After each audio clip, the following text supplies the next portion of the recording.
दिल्ली देश की राजधानी है। देश की सत्ता पर साल 2014 से ही लगातार भारतीय जनता पार्टी और उसकी अगुवाई वाला एनडीए गठबंधन काबिज है, लेकिन दिल्ली का दुर्ग भेदने में वह असफल रही है। बीजेपी ने दिल्ली में एक के बाद एक कई फॉर्मूले आजमाए, लेकिन 1998 के चुनाव से लेकर अब तक केंद्र शासित प्रदेश में कमल नहीं खिल सका है।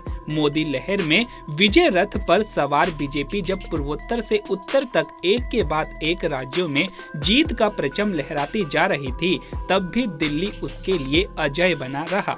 साल 2013, 2015 और 2020 के दिल्ली चुनाव में बीजेपी को मात ही मिली। पार्टी के अंदर से चेहरा देने की बात हो, किसी बाहरी को सीएम दावेदार बनाना हो या बिना सीएम चेहरे के ही मैदान में उतरना हो, बीजेपी ने हर दांव आजमाया, लेकिन नतीजे अनुकूल नहीं रहे।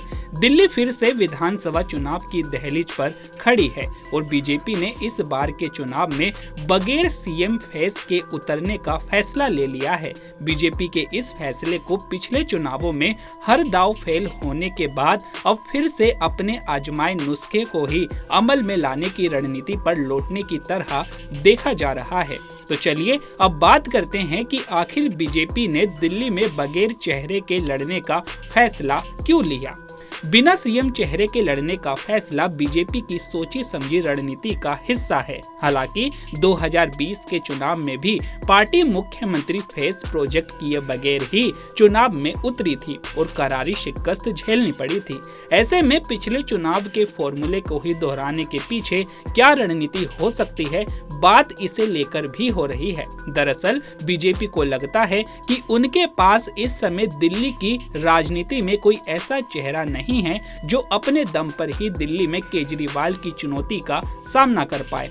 पार्टी की रणनीति कोई चेहरा प्रोजेक्ट करने की बजाय चुनावी जंग में पीएम मोदी का चेहरा ही आगे रखने की है। वहीं बीजेपी के नेताओं को भी लगता है कि केजरीवाल के मुकाबले कोई चेहरा आगे करने से बेहतर है पीएम मोदी के नाम और उनके काम को आगे रखना। जानकारी के मुताबिक पार्टी में इस बात को लेकर भी मंथन हुआ कि दूसरे राज्य से लाकर किसी बड़े चेहरे को सीएम प्रोजेक्ट कर दिया जाए, जैसा 1998 में कांग्रेस ने किया था।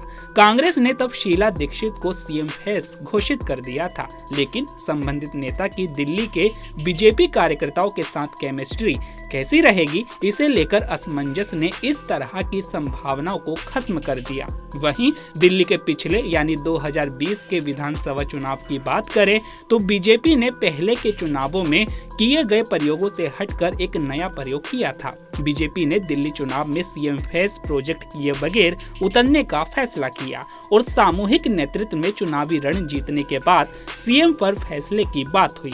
बीजेपी को उम्मीद थी कि जिस तरह 2019 में पीएम नरेंद्र मोदी को सामने रखकर लोकसभा चुनाव में पार्टी ने देश भर में 300 से ज्यादा सीटें जीती और दिल्ली की 7 सीटों पर क्लीन स्वीप किया, उसी तरीके से दिल्ली चुनाव का मोर्चा भी फतेह हो जाएगा। तो आपकी इस पर क्या राय है, हमें कमेंट करके जरूर बताइएगा। तो अभी के लिए केवल इतना ही। ऐसे ही तमाम खबरों के लिए बने रहिए पंजाबकेसरी.com पर। नमस्कार।